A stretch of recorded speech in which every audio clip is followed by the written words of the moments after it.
All, నేనైతే food తింటున్నప్పుడు మంచి మంచి ఎక్స్ప్రెషన్స్ ఇస్తున్నాను అంటే ఫుడ్ అంత యమ్మీగా ఉంది అని అర్థం అనమాట.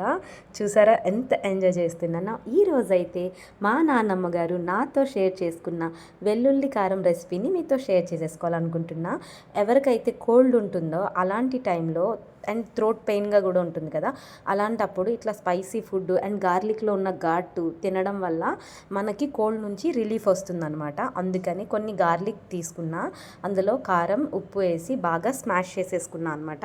చూసారా ఇట్లా ఫైన్ పేస్ట్ అయితే అవుతుంది. ఇప్పుడు వేడి వేడి అన్నం తీసుకోవాలి. జనరల్లీ ఈ టైంలో మనకు అన్నం తినాలని అస్సలకే అనిపించదు, బట్ ఇది ఒకసారి ట్రై చేసి చూడండి, చాలా యమ్మీగా ఉంటుంది. నాకు జనరలీ గీ అంటే చాలా ఇష్టం. ఇది కూడా హోమ్ మేడ్, మా మమ్మీ చేసి పంపించారు. ఇందులో యాడ్ చేసుకుంటే ఇంకా యమ్మీగా ఉంటుందన్నమాట. మీరు కూడా ఒకసారి ట్రై చేసి చూడండి. ఇంకా ఈచ్ బైట్లో ఆ ఫ్లేవర్ ఎంత బాగుంటుందంటే అంత బాగుంటుంది. మీకు కనుక నా ఛానల్ నచ్చితే తప్పకుండా సబ్స్క్రైబ్ చేసుకోండి.